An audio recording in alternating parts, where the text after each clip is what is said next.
So hi everybody for thanks for watching, and people are starting to join the live video. Thank you for joining a weekly episode of Music Industry Talks hosted by Sincop8ed Noize. Our webinars are free, are sponsored by themusicbusinessschool.com. And if you're watching, please hit the share button so more people see it. Today, I'm here with Arthur, who's been actively working in the music industry for over 10 years. Hi, Arthur. How are you? Good. How are you? Good. Good. Thank you for joining us today. No problem. My pleasure. Arthur, tell us. You've been working in the industry for quite a few years. Tell me about your story, how you got started as a musician, and how you kind of moved on to working in the music business.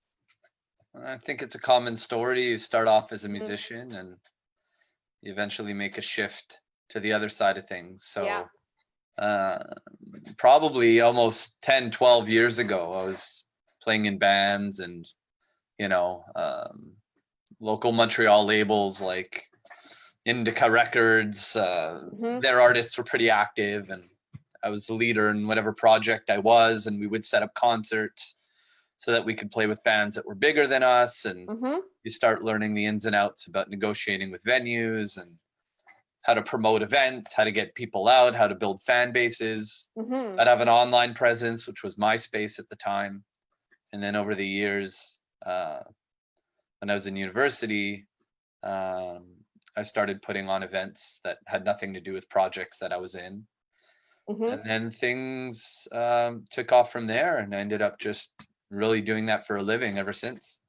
So that was the ground up. So I think that when I have conversations with musicians that have been in the scene a while or not been in the scene a while, I mean, I think I understand the challenges and where they're coming from. I was in that position myself. So yeah, so that's how it started off. So, and then those events eventually became the company Landmark Events, which when did you create Landmark? Probably the first event that I had put on as Landmark was probably about 9 years ago. But I was organizing events before that, just as an individual. And then those events started in Montreal and ended up. And then you took them to various cities across Canada, right? And even outside of Canada, I think, right? Yeah, I've done some events in the States, and I did a few in Mexico City, which was really fucking challenging, but it was cool. It was an experience. It was different. Why was it challenging? Because I don't speak Spanish. Right. But I had a partner there. We worked together. We pulled it off. It was okay. Yeah. Awesome. It was cool. And so from there, you went into producing, all kinds of different events and working with musicians. And how did you go from there into, like growing your company and also getting involved into other side of the music business?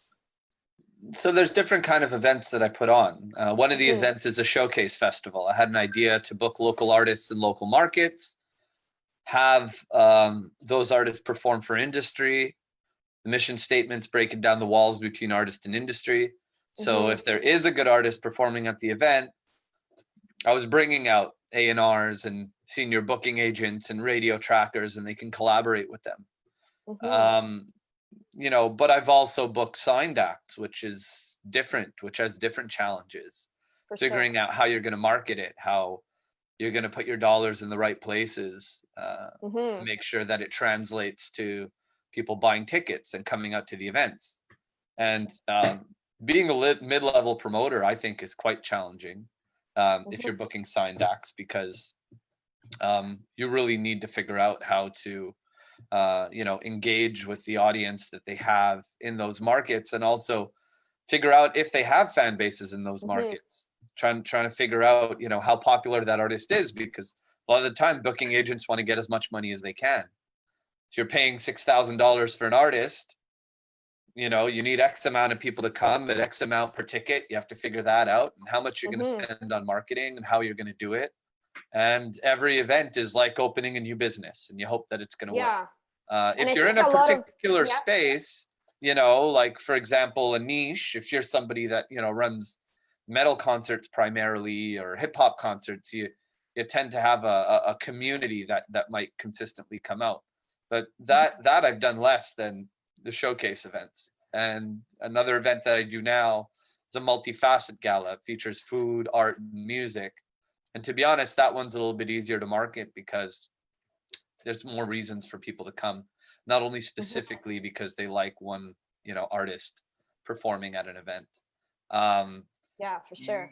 there's details to that. You know, if anyone has questions about, you know, specific strategies, I'm happy to share that.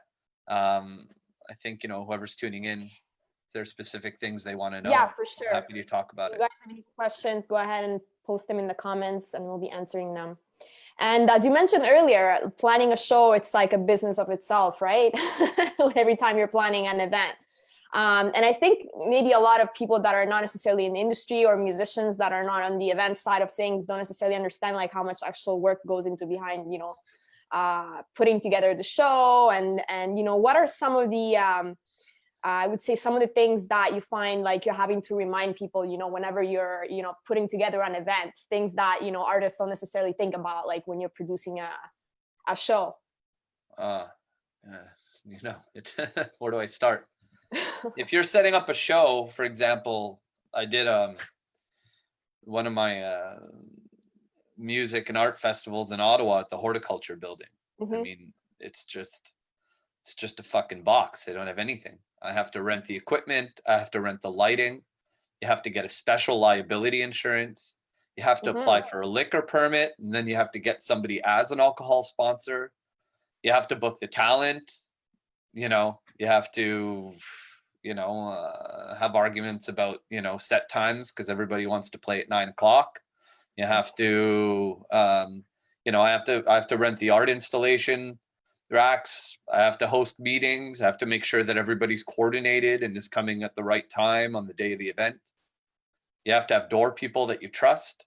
You have to set up online ticketing. You have to set up streaming. Many, many things. So what I usually do is I have a Google Drive file with all the tasks for the event chronologically. And then whatever team is working with me, everybody is liable for specific tasks and they have to be done on a certain date. So then I can look at that file, and then if tasks aren't done, then I know that either, you know, we or the team or a specific person is falling behind on those tasks. So I guess, you know, by default, I have to be a project manager, and there have to be deadlines. The most stressful thing for me is waiting on people. You know, if I have to, you know, I don't know, maybe have an answer from an alcohol sponsor on a certain date, or, you know, try to figure out delivery times. For example, if I, you know, if I need to, you know, install a stage and I'm not able to do it before because they have an event that day, and then you know, the installation company can't come, can't tear down that night. Things like that have happened. So I have a huge problem because the venue has an event the next day. So I literally have to maybe tear it down myself and with my staff and leave it outside and work out arrangements. That's where the stress comes in. Yeah, for sure. And In there's theory, always everything's supposed to be smooth and easy, but problems it's always never like arise. that, is it? Yeah. So the problem is putting all the pieces together, you know. It's like a jigsaw puzzle, you know. So you have to, you know, you have to have a certain stress tolerance, you know. You know, And the day of is always fun and it's rewarding and it's cool, and people ask you what you do. What do you do? Oh, I'm an event planner. I plan events in different cities. Oh, that's so cool. But there's, you know, there's 3-4 months lead time at least to events. For sure. And that process leading up to it is not always so, you know. Yeah, it's not always pleasant. Yeah, and there's definitely has its rewards, but, you know, it has challenges too. Yeah, for sure. And in terms of you know, artists participating to showcases and playing events, obviously, you know, that's a really important part of, you know, promoting their music. Mm-hmm. But what is your kind of advice for musicians that are, you know, obviously right now they're not able to play shows, but your advice for them to keep producing, you know, promoting their music and trying to leverage as much as they can the other platforms they have available, which is limited And right shows now. is not the only way to monetize your music. It's Yeah. a big way these days. Mm-hmm. You have radio royalties, you have streaming royalties, you have sponsorships, you have music placement opportunities. The thing is, I find a lot of artists probably, you know, from what I see, are not either using those other resources or they're not monetizing their other revenue streams properly, and they're just relying on things like, you know, playing shows and selling merch. Yeah, but you know, the reality is, you know, I'll be honest in this meeting is the most time should be spent, you know, writing and trying to come up with an extremely competitive product. Yeah. You know, I remember when I was young, I was in a band, and you know, when you're young, you start a band, and we had, you know, 10 songs written, and we were going and playing shows. I mean, nobody should. I mean, it's okay, go play shows, but you know, you're you're competing with the whole world. You're competing for a small piece of the pie if you want to, you know, be on radio, or you want to be, you know, get on, you know, the biggest Spotify playlists, or you know, break through the clutter and be the most popular artist in your space. I think it can be looked at as an opportunity to one, really write some great stuff and really master your craft. You know, improve the songwriting, improve you know, your production, improve your sound, really come up with something that has a ton of identity, something that's going to be really competitive. And two, it's an opportunity to develop a strategy so that when you're putting your music out there, you're not only, you know, getting distribution for it, you know, through you know, whatever it might be, you know, DistroKid or TuneCore, or and then putting it on your Facebook page, you know. Yeah, that's not a strategy. There's, Yeah. you know, if you look at indie labels or major labels, there's a process when they release. They always try to figure out a process that's going to work, a way to get their music out there. For some artists, that's a radio. For some artists, it's, you know, having budgets for online ads. Some artists literally buy YouTube ads, and the ad is their video, so people just see the video and so that they get traffic.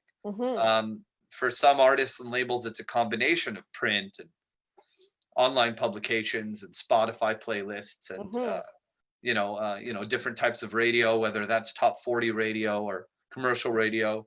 And that combined with an amazing looking Facebook page and videos that you've created and engagement, and maybe you know, YouTube covers, so that you're starting to get things flowing in from all these different marketing channels, and trying anything and everything to get viral growth.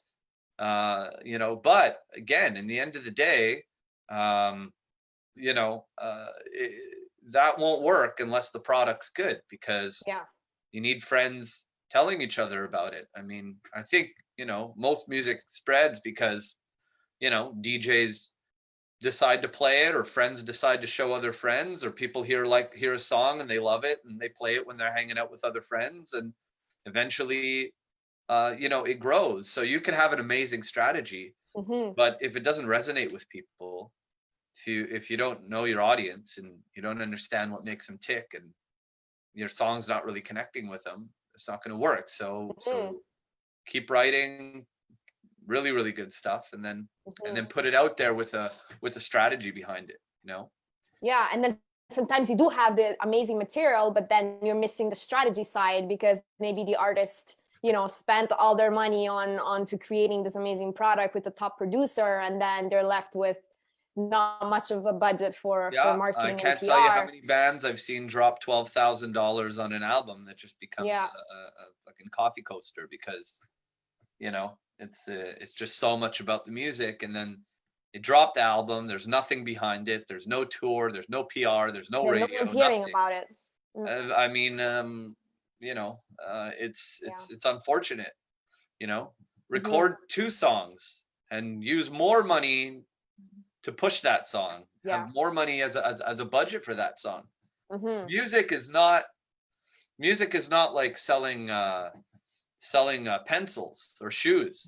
You don't have to have a production line. You create the product one time, then that same product can get sold many times. That is an advantage with music, if you make money off music placement or radio royalties and things like that. So essentially, in theory, your budget for marketing it or touring should be more than what you're spending on the song itself. Yeah. And that's how it works with labels. Why shouldn't it work any differently with independent artists? And of course, of course you do what you can with the budget that you have. But going and doing the 12 songs super highly produced album early on in your career, instead of maybe doing a 5-song EP as your first album and really getting awareness first, and then if you have traction, then maybe doing a full album. And things are changing. A lot of artists just put out a single at a time. Yeah, that's it. So now artists are releasing more like a single, more than full length. I haven't seen many release full length for a while now. Yeah, that definitely happens and is a strategy for some people. And again, it depends on the genre of music, and can't generalize. I can only give my opinion. There's no completely right or wrong answers, but you need to figure out as an artist what works for you. So. For sure. And a common question I've been getting lately is, like if it's a good time right now to be releasing music, or to wait until shows resume. Yeah, release music, because building your brand is not going to happen in a month. It could take 6 months. It could take a year. And if things do recover in a year and they're running festivals again, big festivals program way ahead of time. A lot of tours are programmed, and they decide who's going to be on that tour way ahead of time. So if you can figure out a way to build your brand in 6 months, there's probably going to be opportunities arising 3 or 4 months from then. So what you're doing now is to maybe play good shows 8 or 10 months from now.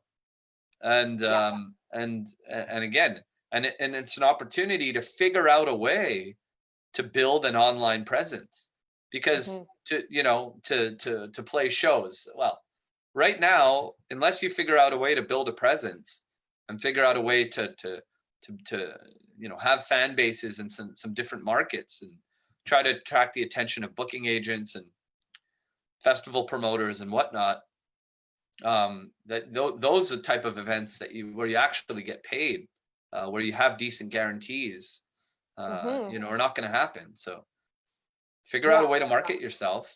There's people you can work with, that can help you, and there's still a lot that you need to do on your own. And then, once that's there, it's a good problem to have, because it's not an overnight thing. Once you have that awareness, you also want to keep that awareness going. You want to keep releasing stuff. You still want to have a ton of engagement on all your online platforms. So, that's important. Even McDonald's still advertises, even though everybody knows McDonald's. Why? They got to keep people engaged, thinking about it, going back, being excited about their next burger. Got to keep people excited about your next song. So it's an ongoing thing. So it's an opportunity, if anything, now to put stuff out there and have more dedicated time to do it and try things. Yeah, for sure. And for sure. No, it's good advice. And do you have any ideas in terms of strategies, what you've seen so far that's been, kind of caught your attention, what some artists are doing that's really working in terms of whether it's, live streams or, anything you've seen that's kind of been like, oh, this artist doing a good job, really keeping their audience engaged? Yeah. Once they have an audience, there's 2 ways. There's 2 things we're talking about. If somebody already has an online presence, they keep people engaged with really good content and posting a lot of content. Yeah. And quality content that's clear, sounds good, looks good, and not just their music, about every day. You know, a good example is there's a cello player that I follow. Her name's Tina Guo. Oh She's yeah, a she's great amazing. cello player, She's so but you know, most of her stuff is not her posting about her cello playing. It's about her dog and pizza and I don't know, her working out, showing her body, whatever it takes to keep people engaged. People not only fall in love with your talent, they follow you because they like your personality, they like what you're talking about. So you need to post a lot and have sincerity, and kind of, you know, virtually become people's friend that follow you. I mean, and that's just a snippet of my advice as far as you know, social media posting goes. But if you're an artist starting off and you don't have that traction yet, you don't have followers and engagement. 1 second. Problems panelist. Okay, I don't know. Some question came up. Just give me a second. Yeah. Figuring out a way to build that presence. You know, there's different things that you can do. Some artists tour for 200 days a year. That's an option. But right now, there's a lot of other things that you can do, and a lot of it is really comes down to media. So how to get more people flowing to the channels that you communicate with, whether that's Facebook or Instagram or TikTok or email lists. And I think everyone should be doing all of the above anyway, and use some program like Hootsuite to manage your stuff. But you know, you want to get radio playing your stuff.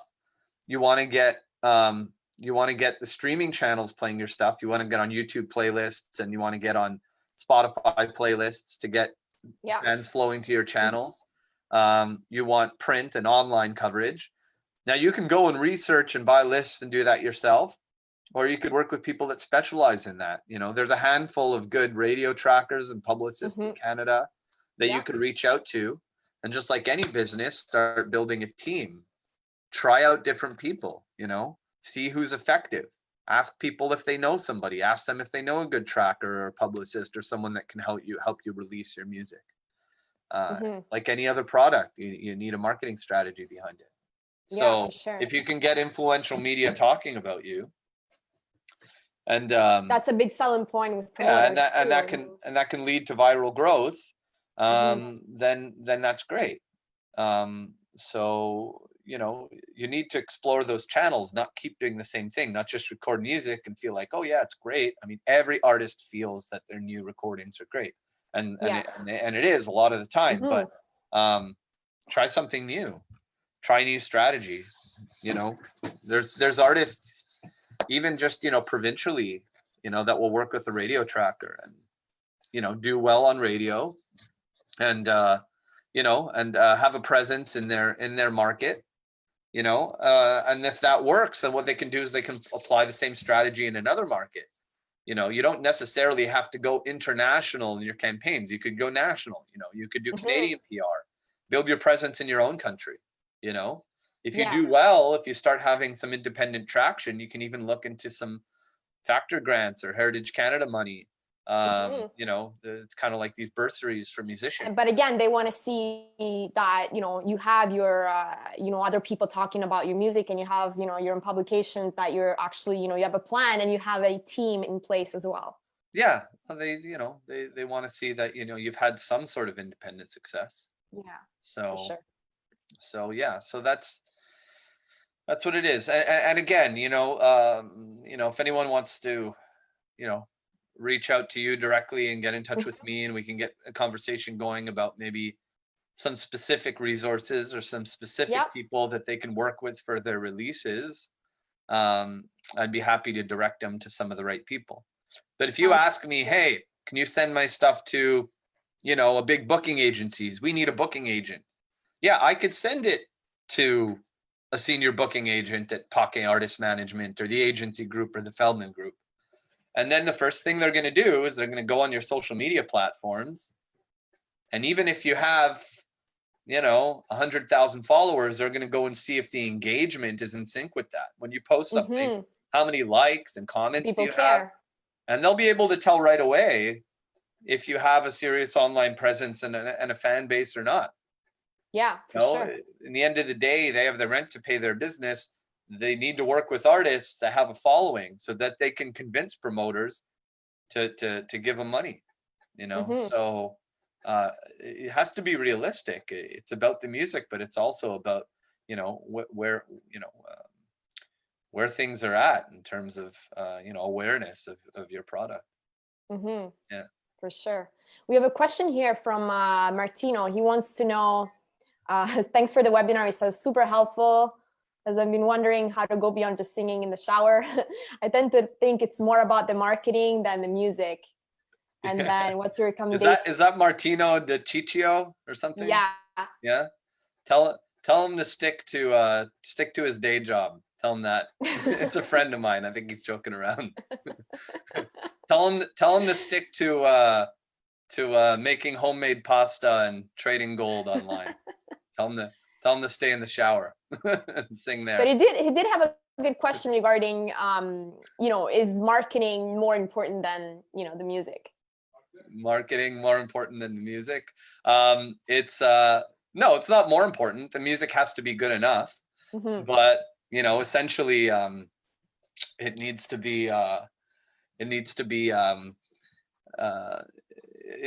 be competitive enough, for it to have a chance, for it to potentially go somewhere. Yeah, for sure. Yeah.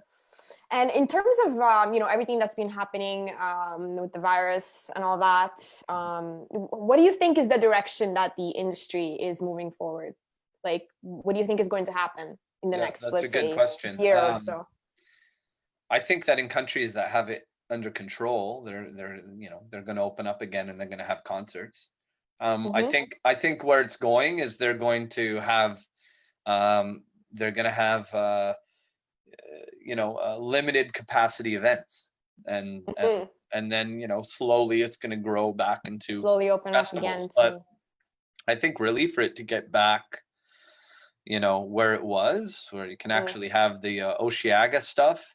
I think it might take a year, but I think that it will slowly. There's going to be other options. There's going to be smaller events, and we'll just grow for theirs. Unless they come out with a vaccine sooner, then then that's good. So it'll recover, but it's not going to happen overnight. It's going to happen slowly, and in the meantime. And in terms of your events, how do you think you'll be able to kind of adapt or change in response to this, to still be able to either do events or do smaller events, as like you said, trying to control the capacity so that it's you can keep the 2-meter distance? What is your plan, since you've still been doing quite a bit of events pretty much everywhere? Yeah, I mean, the trends are out there. There's some people are looking at drive-in events. I don't think that's realistic for me, but I think limited capacity combined with live streaming events is probably something that's realistic, where you can have a certain amount of people that are at the venue, and if venue prices don't go down, prices might go up to cover costs. But there will be a streaming option for people that can't come because maybe the venue's at capacity. So I think people need to try to maybe work with the government and have initiatives to make these things happen. Try to get these permissions. Yeah, and we know that SoCan now is going to be paying artists for live streams. That's good. So that's an incentive for them to be able to do the live streams. I guess like one of the main challenges would be more the technology side of it. There's already enough technical issues when you're trying to put together like a show, like a normal show. Here it's just more about being able to get it to work, I guess. Well, I think technology's going to kick in. There's people are talking about virtual reality concerts, things like that. Yeah. Something to bring you as close as possible to the real thing. Yep. If we see that, the issue is going to continue, I think people are going to come up with more and more creative solutions. Yeah, for sure. For sure. And do you have any last advice for artists that are kind of, find themselves struggling right now, or any aspiring professionals like music business students, some of them watching these sometimes, that, want to work in the music industry? Do you have any final advice for them? There's a lot of positions in the music industry that aren't just, A&R positions and stuff like that. And we were talking before about, companies like Stingray. They're in the music business, they're in licensing.